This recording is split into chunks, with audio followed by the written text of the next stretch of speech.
Welcome to my channel, To Seek and to Save. Today I want to talk about the truth that sets one free. What is that truth? And what kind of freedom are we promised to receive once we believe in that truth? John 8, verses 31 through 32. To the Jews who had believed him, Jesus said, "If you hold to my teaching, you are really my disciples. Then you will know the truth, and the truth will set you free."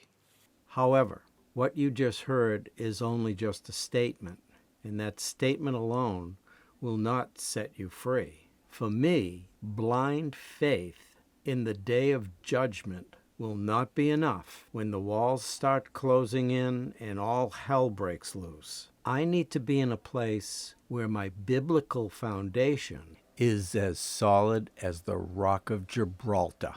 That's impenetrable and immovable. What sets you free is that foundation. And the foundation is believing with all of your heart and with all of your soul and with all of your mind that Jesus Christ was then and Jesus Christ is now, and that he did all of those things and said all of those things that are written about him in our Holy Scriptures. I know that it's true because of the testimonies of all of those martyrs who were alive with him at that time, who saw Christ with their own eyes do all of those things, and with their own ears heard all of his teachings that are mentioned in our scriptures. So the martyrs, by giving their own lives as a testimony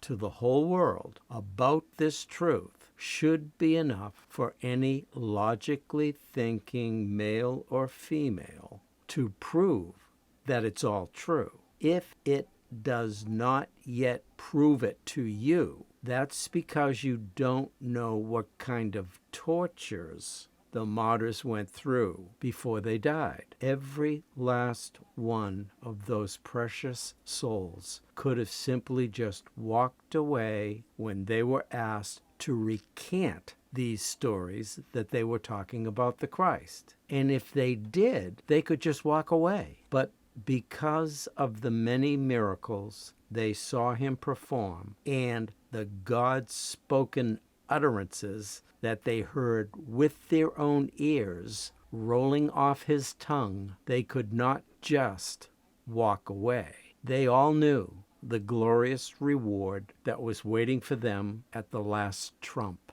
This should additionally strengthen our resolve that it was all true. All of what I just said is wrapped up in one simple but powerful statement. A martyr does not martyr himself to that thing that he knows is false.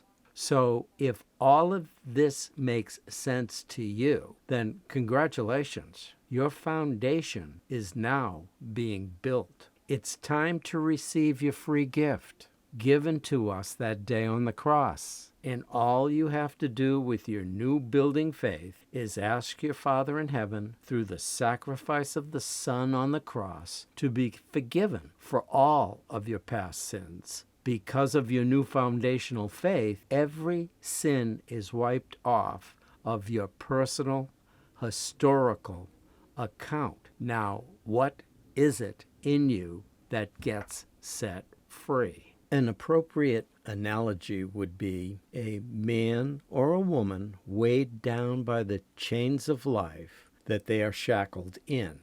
And what, pray tell, would those chains of life be? The burden of immorality, lasciviousness, idolatry, hatred, strife, wrath, envyings, drunkenness, revelings, fornication, adultery, effeminates, abusers of themselves, covetousness. That's just to name a few. Most folks don't know that they are trapped in these behaviors. But when realized, these poor souls and others can come to the foot of the cross through repentance and ask for forgiveness, and they will be forgiven.